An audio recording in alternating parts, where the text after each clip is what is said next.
Here is my curriculum resource guide. I chose to find books about weather for kindergartners. Here are the standards. The student will demonstrate an understanding of daily and seasonal weather patterns.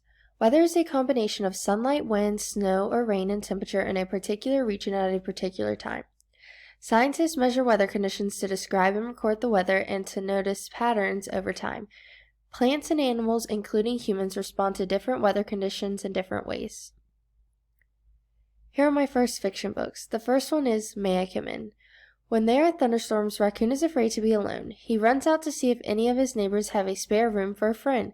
Raccoon knocks on 3 friends' doors, and they all turn him away.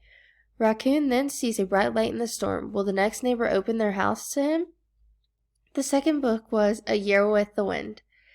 Beginning and ending with a spring breeze, this poetic text describes the wind's activities in each month of the year. The next book is The Weather Girls. The Weather Girls are ready for every season. Join the girls as they stomp through the fall leaves, enjoy swimming in the summer, exploring the forest, and climbing the snowy mountain. The next one is Tap Tap Boom Boom. A thunderstorm rolls into the city. They all start to hear tap tap boom boom. People begin to race down to the subway to get away from the storm. The next book is The Rain Came Down. One sunny day the sky clouded over, and the rain came down.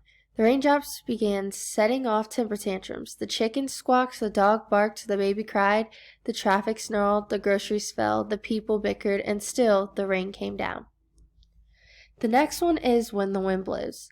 When the wind blows, this little one knows to grab his kite. As the wind picks up, the kite gets away, and the little boy and his grandmother are chasing the runaway kite. The final fiction book is Cloudy with a Chance of Meatballs. In the town of Chew and Swallow, food falls from the sky 3 times a day.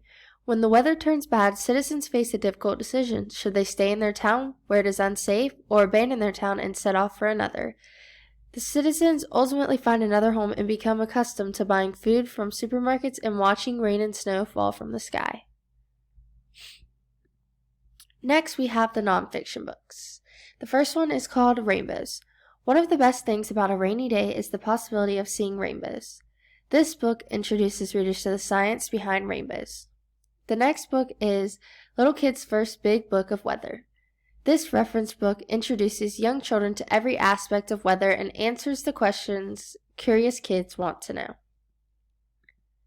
The next book is Fly Guy Presents Weather. Fly Guy and Buzz are going to a weather station to learn all about weather.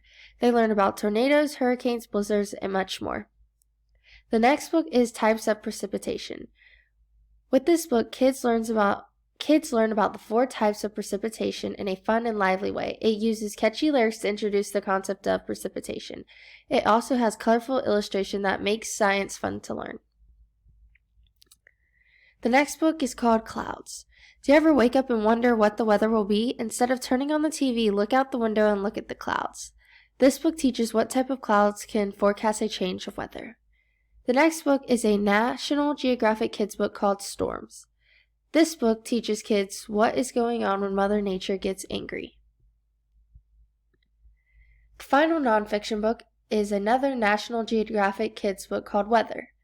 Packed with colorful photographs of animals braving the elements, this picture book for preschoolers introduces kids to the weather they experience every day, including rain, clouds, sunshine, snowstorms, and more.